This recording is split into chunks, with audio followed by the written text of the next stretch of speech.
Hello everyone. Hello बच्चों, जैसा कि आपको पता है कि CUET 2024 का जनरल टेस्ट का पेपर हो चुका है। पेपर में कई अच्छे सवाल थे। जनरल टेस्ट में जीके सेक्शन का सबसे ज्यादा रोल देखने को मिला है। Out of 60 24 questions general test में जीके सेक्शन से थे, और जीके सेक्शन में भी जिस सेक्शन का दबदबा रहा है वो है हमारा करंट अफेयर, क्योंकि 24 में से भी लगभग 14 से 15 सवाल करंट अफेयर सेक्शन से आए हैं। डायरेक्ट करंट अफेयर जिसको देखने को मिलता है वो सारी चीजें हम इस पूरे वीडियो सॉल्यूशन में डिटेल से डिस्कस करेंगे। तो चलिए स्टार्ट करते हैं फर्स्ट क्वेश्चन से। फर्स्ट क्वेश्चन जो कि उग्राम इंडिजीनियस असोल्ट राइफल के बारे में पूछा गया है। उग्राम इंडिजीनियस असोल्ट राइफल जो कि आर्म फोर्सेस को मिला है, ये किसने डेवलप करा है? इसका सही आंसर है बेटा डीआरडीओ। डीआरडीओ ने उग्राम इंडिजीनियस असोल्ट राइफल को डेवलप करा है। AK-47 का नाम तो आप लोगों ने सुना ही होगा। AK-47 जो राइफल्स थी उसको ये रिप्लेस करेगा। AK-47 एक फॉरेन की राइफल्स थी, उसको हमको इंपोर्ट करना पड़ता था। अब हम इंडिजीनियसली डीआरडीओ की इस राइफल्स का यूज करेंगे। ये AK-47 की तुलना में ज्यादा एफिशिएंट है। न केवल ज्यादा एफिशिएंट है बल्कि थोड़ा वेट में भी थोड़ा लाइट है, तो इसका अच्छा यूज होगा। इसके अलावा इसकी डायमेंशंस देखें उग्राम इंडिजीनियस असोल्ट राइफल की, तो 7x57 mm का लगभग इसका डायमेंशन है, और ये AK-47 को रिप्लेस करेगा और AK-47 की तुलना में ज्यादा एफिशिएंट है, लाइट वेट है। सेकंड क्वेश्चन देखें हम लोग, विच of the following substance is a bad conductor of electricity, है ना? तो इलेक्ट्रिसिटी का बैड कंडक्टर कौन सा है? जनरल साइंस से ये सवाल है। 4 ऑप्शन है, डायमंड, गोल्ड, सिल्वर और ग्रेफाइट। गोल्ड और सिल्वर तो अच्छे कंडक्टर माने जाते हैं, यूं बोलें कि कंडक्टिविटी बढ़ाते हैं, तो ये तो बैड कंडक्टर नहीं है, ये तो हमारे गुड कंडक्टर में शामिल होते हैं। ग्रेफाइट और डायमंड में डायमंड ज्यादा बैड कंडक्टर है। एक्चुअली डायमंड में ग्लास होते हैं और वो ग्लास की वजह से डायमंड जो है वो बैड कंडक्टर होता है। हम लोग पढ़ते हैं कि ग्लास हो गया, रबर हो गया, ये सब बैड कंडक्टर्स होते हैं। ग्लास, रबर, वुड, है ना, plastic, all these are the examples of bad conductor. चूंकि डायमंड में ग्लास होता है जिसके वजह से, चूंकि ग्लास खुद अपने आप में एक बैड कंडक्टर है और डायमंड में ग्लास होता है जिसके वजह से डायमंड भी as compare to graphite bad conductor माना जाता है इलेक्ट्रिसिटी का। ठीक है, इसके बाद next, Jhulaghat suspension bridge. Jhulaghat suspension bridge कहां पर है? बिटवीन इंडिया, किस कंट्री के साथ, किस कंट्री की बॉर्डर पर झूलाघाट सस्पेंशन ब्रिज है? India and which country has become the fully operational now? October 2023 में, करंट अफेयर से सवाल है बेटा, अक्टूबर 2023 में झूलाघाट ब्रिज पर आवाजाही, या फिर यूं बोलें कि इसको फुली ऑपरेशनली अलाउ कर दिया था, लोगों का आना जाना इस पर चालू हो गया था। ये इंडिया और नेपाल के बीच में, इंडिया या नेपाल की बॉर्डर पर सिचुएटेड है, तो वैसे इसका आंसर हो जाएगा सेकंड। तो इंडिया और नेपाल की बॉर्डर पर ये सस्पेंशन ब्रिज लोकेटेड है। काली रिवर आप लोग पढ़ते होंगे, काली रिवर पर यह है। उत्तराखंड का पिथौरागढ़ वाला जो इलाका है वहां पर नेपाल बॉर्डर पर यह ब्रिज लोकेटेड है। तो उत्तराखंड में, इंडिया में उत्तराखंड में, पिथौरागढ़ में, काली रिवर पर, नेपाल के साथ जहां पर हमारी बाउंड्री शेयर होती है, तो इंडो नेपाल बॉर्डर पर यह ब्रिज लोकेटेड है। तो इसका सही आंसर हो जाएगा सेकंड। करंट अफेयर से क्वेश्चन था। इसके बाद ज्योग्राफी से एक सवाल आया है, due to ocean acidification, when the ocean becomes more acidic, what happen to the pH level of the ocean? देखिए, pH के बारे में हम लोग पढ़ते हैं कि pH की जो रेंज होती है बेटा वो 0 से 14 के बीच में होती है। तो केमिस्ट्री को और ज्योग्राफी को मिलाकर एक सवाल पूछा गया है। ओशन एसिडिफिकेशन होगा तो ओशन जो होगा वो वो और ज्यादा एसिडिक होगा, और ओशन और ज्यादा एसिडिक होगा तो उसका pH लेवल क्या होगा? देखो, ये होती है pH की लेवल 0 से 14 के बीच में। 7 जो होता है वो न्यूट्रल माना जाता है, और 0 से 7 के बीच में एसिड नेचर, जबकि 7 to 14 बेसिक नेचर को शो करता है। तो pH लेवल यदि 0 से 7 के बीच में है तो वो और ज्यादा एसिडिक होगा, और जितना ज्यादा हम 0 की तरफ जाएंगे उतना ज्यादा एसिडिक होगा। यानी ओशन एसिडिफिकेशन होगा, एसिड का लेवल बढ़ेगा, तो एसिड का लेवल बढ़ेगा मतलब pH और ज्यादा कम होगा। तो सही आंसर क्या आ जाएगा? pH level goes down. तो pH लेवल यदि कम होगा तो आपका ओशन एसिडिफिकेशन, एसिड बढ़ा, एसिड जिसकी वजह से पीएच लेवल डाउन होगा, तो पीएच लेवल गोज डाउन, तो सही आंसर हो जाएगा सेकंड। तो ज्योग्राफी और केमिस्ट्री को मिलाकर एक सवाल पूछा गया था। पैरा एथलीट्स, ऐसा कौन सा पैरा एथलीट्स था भारत का पहला जिसे पद्म भूषण अवार्ड दिया गया? तो पद्म भूषण जिसको अवार्ड दिया गया वो है Devendra Jhajharia. Simple current affair से सवाल है, मैंने कहा ना कि आउट ऑफ 24 14 to 15 क्वेश्चंस जो हैं वो करंट अफेयर्स हैं। सिंपल पर्सनालिटीज पर सवाल है। First para athlete, para athletes वो होते हैं बेटा जो एक तरीके से दिव्यांग होते हैं और एथलेटिक्स में अपना एक अच्छा परफॉर्मेंस शो करते हैं, तो डिसेबल एथलीट्स जिसको बोलते हैं पैरा एथलीट्स। और ऐसा फर्स्ट व्यक्ति थे देवेंद्र झाझरिया जिन्होंने इस तरीके के पद्म भूषण, पद्म विभूषण जो इंडियन गवर्नमेंट के जो अवार्ड्स हैं, ऑफिशियल अवार्ड जिनको ये मिला है, तो first para athletes Devendra Jhajharia थे जिनको पद्म भूषण अवार्ड मिला है। जेमुग ग्लेशियर कहां पर सिचुएटेड है? तो जेमुग ग्लेशियर आपको पता होगा ईस्टर्न हिमालय में लोकेटेड है, ईस्टर्न हिमालय। अब ईस्टर्न हिमालय की भी बात करें तो यहां पर उत्तराखंड तो गलत हो जाएगा, हिमाचल प्रदेश भी गलत हो जाएगा। ज्योग्राफी का, प्योर ज्योग्राफी का सवाल है, करंट अफेयर में भी रहा था जेमुग ग्लेशियर। तो ईस्टर्न हिमालय में सिक्किम और अरुणाचल प्रदेश में यह है आपका, सिक्किम में लोकेटेड है। तो जेमुग ग्लेशियर ईस्टर्न हिमालय में आपका कौन से स्टेट में? सिक्किम में लोकेटेड है। तो आंसर, सही आंसर हो जाएगा इसका थर्ड। प्योर ज्योग्राफी का सवाल है। इसके बाद करंट अफेयर का एक सवाल आया है, चिली, चिली जो कि आपका साउथ अफ्रीकन कॉन्टिनेंट का एक इंपॉर्टेंट कोस्टल कंट्री है जो कि पैसिफिक ओशन के साथ अपनी बाउंड्री शेयर करता है। तो पैसिफिक ओशन के साथ बाउंड्री शेयर करने वाला साउथ अमेरिकन कॉन्टिनेंट का एक इंपॉर्टेंट कंट्री है। साउथ अमेरिकन कॉन्टिनेंट के इस इंपॉर्टेंट कंट्री को हाल ही में फर्स्ट वुमेन प्रेसिडेंट मिली है। जैसे हमारे यहाँ भी पूछते हैं फर्स्ट लेडी प्रेसिडेंट कौन थी, फर्स्ट लेडी प्राइम मिनिस्टर कौन थी, क्योंकि करंट अफेयर में रहा है, तो चिली की फर्स्ट वुमेन प्रेसिडेंट है आपकी मिशेल बैचलेट। तो मिशेल बैचलेट इसकी चिली की फर्स्ट वुमेन प्रेसिडेंट है। तो ये करंट अफेयर का से एक पूछा गया आपका सवाल है। इसके अलावा फिर बायोलॉजी से सवाल आया है, जनरल साइंस से, which of the following disease is caused due to deficiency of protein. यदि किसी व्यक्ति के बॉडी में प्रोटीन डेफिशिएंसी है, प्रोटीन की कमी है, तो उसके वजह से अर्थराइटिस की बीमारी हो जाती है। अर्थराइटिस एक तरीके से आपका हड्डियों की बीमारी है जिसमें हड्डियां वगैरह आपका कमजोर हो जाती है। तो बायोलॉजी से सवाल है, अर्थराइटिस बीमारी किसकी वजह से होती है? तो प्रोटीन की डेफिशिएंसी की वजह से होती है, जिसमें जनरली जो आपकी बोन्स वगैरह होती है, हड्डियां वगैरह, वो कमजोर हो जाती है। तो सिंपल बायोलॉजी से एक सवाल है, बहुत ही सिंपल सवाल था, ठीक है। इसके बाद कुछ लोकेशंस न्यूज में भी रहती है, और जैसे INS गरुड़ न्यूज में था, INS हंस न्यूज में था, हंस, है ना। और ये डिफेंस से भी सवाल है। तो डिफेंस और करंट अफेयर को मिलाकर एक सवाल पूछा गया है। कुछ नेवल बेसेस हैं, INS चिल्का, INS हंस, INS सातवाहन और INS गरुड़। INS चिल्का की बात करें तो ऑब्वियसली बात है, आप इसको जोड़ के देख सकते हो चिल्का लेक से। तो INS चिल्का जो है वो ओडिशा में भुवनेश्वर के पास लोकेटेड है। INS हंस जो है आपका, वो है आपका गोवा में। सातवाहन डायनेस्टी के बारे में हम लोग हिस्ट्री में पढ़ते हैं, तो आप इसको लिंक कर सकते हैं कि सातवाहन डायनेस्टी जो थी आंध्र प्रदेश में थी। तो INS सातवाहन भी कहां पर होगा? आंध्र प्रदेश में। और INS गरुड़ जो है वो केरला के कोस्टल इलाके में है। तो ये नेवल बेसिस है। तो सही आंसर क्या हो जाएगा इसका? फोर्थ। ए का फोर्थ ओडिशा, इसके बाद बी का फर्स्ट गोवा, सातवाहन वाले में आंध्र प्रदेश, और last one Garud from Kerala. तो सही आंसर हो जाएगा 4। करंट अफेयर और डिफेंस को मिलाकर एक सवाल पूछा गया है। चलिए आगे चलते हैं।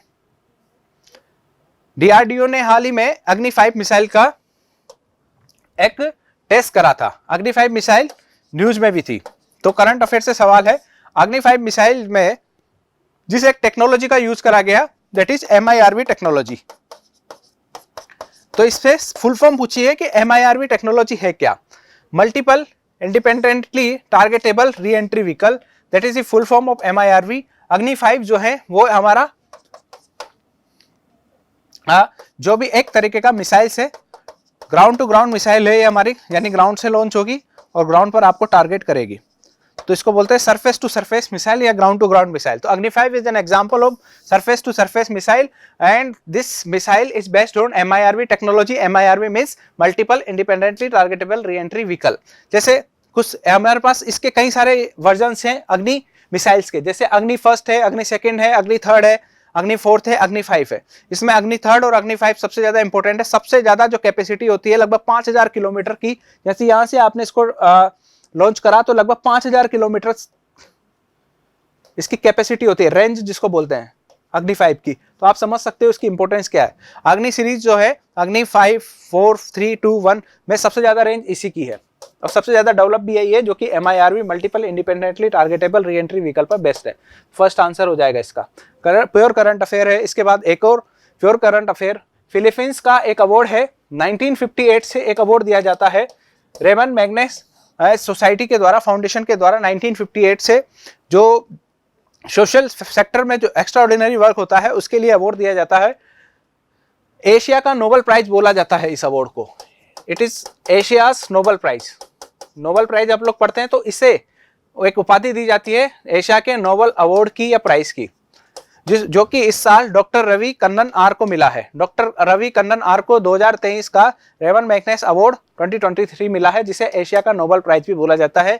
1958 से फिलीपींस आप लोग पता है, फिलीपींस एक आसियान कंट्री है जिसको द्वारा ये 1958 से हमारे जो रेमन मैग्नेस फाउंडेशन है उसके द्वारा ये अवार्ड स्टार्ट किया गया। कई सारे इंडियंस को मिला हुआ है ना, रवीश कुमार को मिला हुआ है और भी कई सारे इंडियंस को है। लेटेस्ट जो 2023 में डॉक्टर रवि कन्नन आर को अपने सोशल वर्क के लिए ये अवार्ड मिला है। करंट अफेयर है, एक और करंट अफेयर से सवाल। 16th फाइनेंस कमीशन के चेयरमैन हाल ही में अपॉइंट हुए हैं और वो है हमारे अरविंद पनगरिया। अरविंद पनगरिया इसके पहले नीति आयोग के वाइस चेयरमैन भी थे, नीति आयोग के वाइस चेयरमैन भी रह चुके हैं अरविंद पनगरिया, और इन्हें हाल ही में 16th फाइनेंस कमीशन का चेयरमैन अपॉइंट करा है। हर 5 साल पर कॉन्स्टिट्यूशन के आर्टिकल 280 के तहत, अंडर द आर्टिकल 280 हर 5 साल पर हमारे देश के राष्ट्रपति प्रेसिडेंट द्वारा एक फाइनेंस कमीशन फॉर्म किया जाता है, जिसमें एक चेयरमैन और कुछ मेंबर्स होते हैं, चेयरमैन प्लस कुछ मेंबर्स होते हैं। और उस फाइनेंस कमीशन का जो चेयरमैन है, 16th नंबर का जो फाइनेंस कमीशन है, जो कि 2026 से 2031 के बीच में काम करेगा 5 साल के लिए, उसके जो चेयरमैन बनाए गए हैं अरविंद पनगरिया। ठीक है, तो हर 5 साल पर अंडर आर्टिकल 280 के तहत प्रेसिडेंट द्वारा एक फाइनेंस कमीशन बनाया जाता है। इस बार 16th नंबर का फाइनेंस कमीशन बना है, जिसके चेयरमैन है डॉक्टर अरविंद पनगरिया। ठीक है, आगे नेक्स्ट सवाल हिस्ट्री का सवाल है, बहुत ही सिंपल। रंगनाथ स्वामी टेम्पल जो कि तमिलनाडु में है, तमिलनाडु में एक जगह है तिरुचिरापल्ली में ये श्री रंगनाथ टेम्पल लोकेटेड है। ये किस एक गॉड को डेडिकेटेड है? तो ये है आपका लॉर्ड विष्णु। तो लॉर्ड विष्णु को ये डेडिकेटेड है श्री रंगनाथ स्वामी टेम्पल। ठीक है, तो Shri Ranganatha Swamy temple is dedicated to lord Vishnu. चलिए आगे। Election commission of India gets the power to conduct the elections from which of the following articles? किस आर्टिकल्स के through election commission of India को इलेक्शन कराने की पावर दी जाती है? वेरी सिंपल, बहुत कॉमन है। आर्टिकल 26 तो फंडामेंटल राइट्स का पार्ट है, ये तो हो नहीं सकता। आर्टिकल 264 सेंटर स्टेट रिलेशन का पार्ट है। आर्टिकल 280 अभी हाल हम लोगों ने डिस्कस करा, देखो आर्टिकल 280 ऑप्शन में भी है। आर्टिकल 280 के तहत ही तो हमने 16th फाइनेंस कमीशन बनाया था, तो ये भी आंसर नहीं होगा। Answer is 324। आर्टिकल 324 के तहत न केवल इलेक्शन कराने का अधिकार है, बल्कि इलेक्शंस को मैनेज करने का, वोटर आईडी वगैरह जारी करने का, वोटिंग लिस्ट अपडेट करने का, ये सारे अधिकार किसको मिलते हैं? इलेक्शन कमीशन ऑफ इंडिया को, अंडर आर्टिकल 324। Very simple. ठीक है, ये थोड़ा डिफिकल्ट है, सेंटर ऑफ हैंडीक्राफ्ट पूछे हैं, और जो भी ऑप्शंस है वो नॉर्थ ईस्ट से लिए गए हैं। इनमें से एक दो जो था हमारा, जैसे मौन वगैरह था, है ना, नलबारी था, ये न्यूज में था, लेकिन सारे न्यूज में नहीं थे, थोड़ा डिफिकल्ट है। बात करें मौन की, तो मौन जो है, जो हैंडीक्राफ्ट है वो नागालैंड का है, तो इसका 4th मैच हो जाएगा। नलबारी की बात करें तो नलबारी जो है वो आपका असम से जुड़ा हुआ है, असम का एक इंपॉर्टेंट हैंडीक्राफ्ट है। ठीक है, इसके बाद ये बसते हैं जो कि दोनों न्यूज में नहीं थे, तुरा और पासीघाट। तुरा की बात करें तो तुरा जो है वो आपका मेघालय से जुड़ा हुआ है। गारो खासी जयंतिया हिल्स का नाम आप लोगों ने सुना होगा। तो जो गारो, वेस्टर्न गारो जो हिल्स है वहां पर ये हैंडीक्राफ्ट काफी ज्यादा पॉपुलर है। पासीघाट जो बसता है, पासीघाट हो गया आपका अरुणाचल प्रदेश से। इसका सही आंसर क्या हो जाएगा? इसका सही आंसर हो जाएगा फर्स्ट मौन Nagaland, Nalbari Assam, Pasighat Arunachal Pradesh and Tura from Meghalaya. तो इंपॉर्टेंट था और काफी डिफिकल्ट भी था, मुझे लगता है मैक्सिमम लोगों ने इसको छोड़ा होगा। इसी तरीके से है ये करंट अफेयर का सवाल, लेकिन काफी, जैसे असम में लोग बाग क्या करते हैं, जैसे ये एक वाइल्ड लाइफ सेंचुरी है असम की, आंसर है इसका असम। तो असम में काजीरंगा पढ़ गए, मानस नेशनल पार्क के बारे में पढ़ गए। काजीरंगा मानस से सवाल नहीं पूछा, उन्होंने वो पूछा जो न्यूज में था। आमचांग वाइल्ड लाइफ सेंचुरी कहां पर है, ये न्यूज में था, असम में ये लोकेटेड है। तो ये एक इंडिकेटर है आने वाले उन बच्चों के लिए कि जो आपको दिख रहा है उससे बाहर भी सवाल जा सकता है।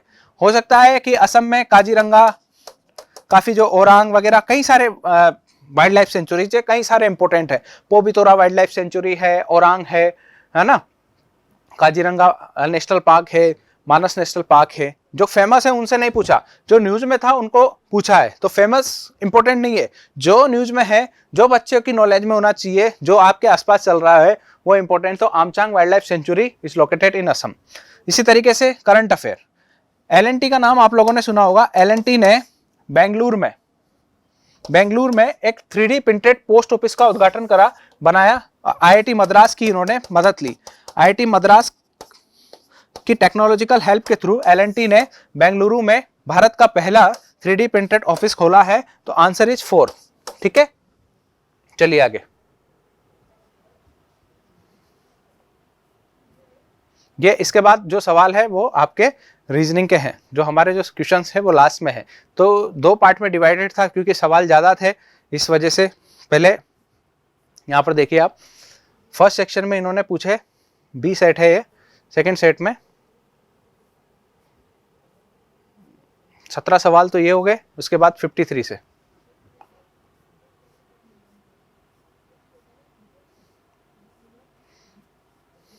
जैसे कौन सी पास है जो जम्मू और श्रीनगर को जोड़ती है। आप लोगों ने मैप देखा होगा, जब हम मैप बनाते हैं तो इस तरीके से इंडिया का मैप देखने को मिलता है। ये है आपका श्रीनगर और यहाँ पर है आपका जम्मू। अब आपको जम्मू और श्रीनगर को जाना है तो हमको पता है ये है वेस्टर्न हिमालय।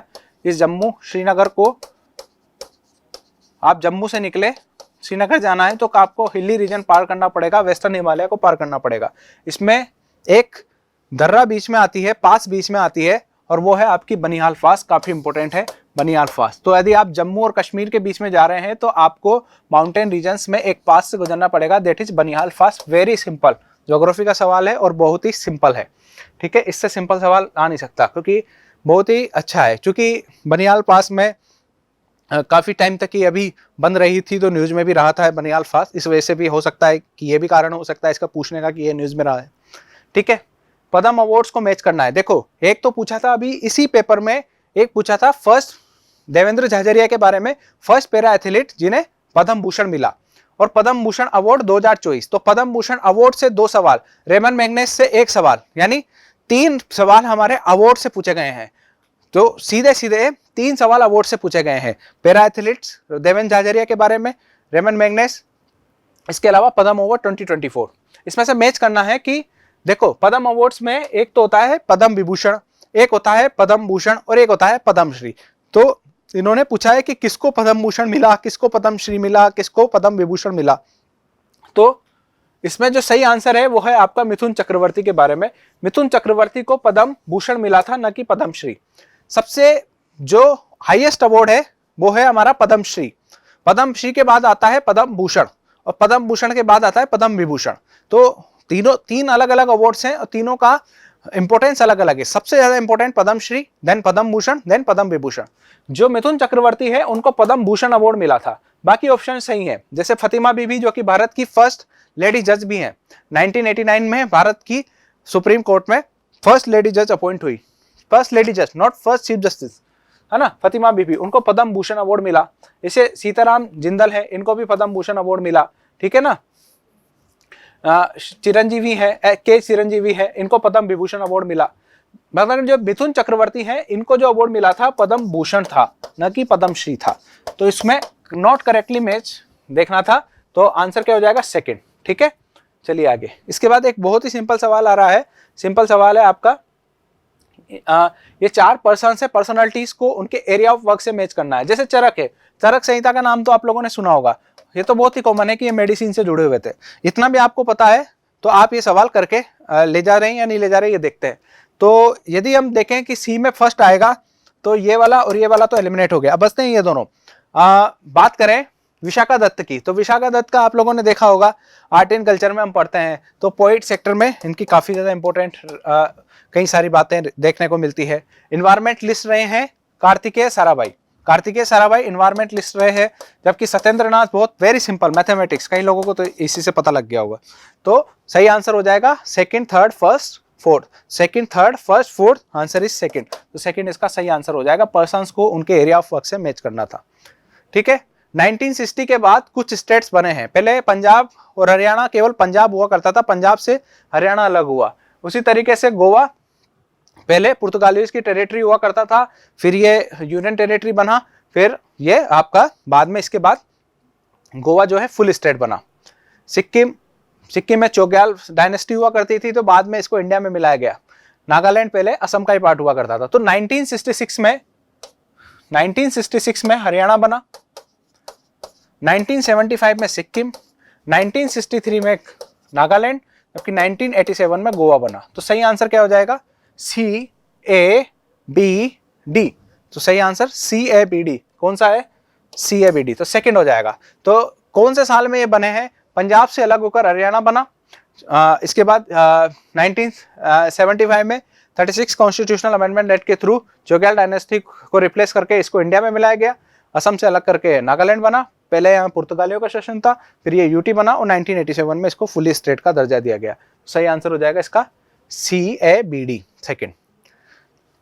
ग्राम पंचायतों की, ग्राम पंचायत लेवल पर ऐसी कौन सी स्कीम है जिसमें ग्राम पंचायत लेवल पर एनुअल सर्वे द्वारा जो रूरल एरियाज के डेवलपमेंट प्रोसेस को मॉनिटर किया जाता है? ये सवाल डिफिकल्ट माना जा सकता है, बहुत ज्यादा डिफिकल्ट है इसमें, जब तक आपको स्कीम्स के बारे में पता नहीं हो। तो मिशन अंत्योदय, जिसमें अंत्योदय मतलब लास्ट व्यक्ति का भला हो सके, तो मिशन अंत्योदय के थ्रू जो है वो हमारे रूरल एरियाज में, मिशन अंत्योदय के थ्रू रूरल एरियाज में डेवलपमेंट प्रोसेस को ग्राम पंचायत लेवल पर मॉनिटर किया जाता है, उसको रेगुलेट करा जाता है।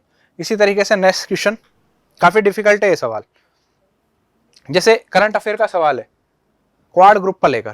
क्वाड ग्रुप आप लोगों को पता है, चाइना को काउंटर करने के लिए 4 कंट्रीज, जिसको क्वाड्रिलेटरल सिक्योरिटी डायलॉग भी बोलते हैं, ये करंट अफेयर में है क्योंकि हाल ही में क्वाड की मीटिंग हुई थी। 4 कंट्रीज एक साथ आए, इंडिया, ऑस्ट्रेलिया, USA और जापान, और ये कंट्रीज का मालाबार एक्सरसाइज भी होता है जो कि न्यूज में रहता है। तो ये करंट अफेयर से सवाल है। 4 कंट्रीज साउथ चाइना सी में, स्पेशली या यूं बोले पूरे इंडो पैसिफिक रीजन में चाइना को कंट्रोल करने के लिए एक साथ आए, जिनको नाम दिया गया क्वाड। अब आपको ये बताना था कि इनमें से कौन सा कंट्री क्वाड का मेंबर नहीं है। जापान है, इंडिया है, ऑस्ट्रेलिया है, चाइना को काउंटर करने के लिए बनाया गया था, न कि चाइना इसका मेंबर है। इनका ऑब्जेक्टिव क्या है? इंडो पैसिफिक रीजन में चाइना को कंट्रोल करना, इनडायरेक्ट ऑब्जेक्टिव है। सीधा सीधा थोड़ी बोलेंगे कि हमारा दुश्मन है, इसके अगेंस्ट हम काम करेंगे। सीधे सीधे तो बोलते हैं इंडो पैसिफिक रीजन में कोऑपरेशन को इंश्योर करना।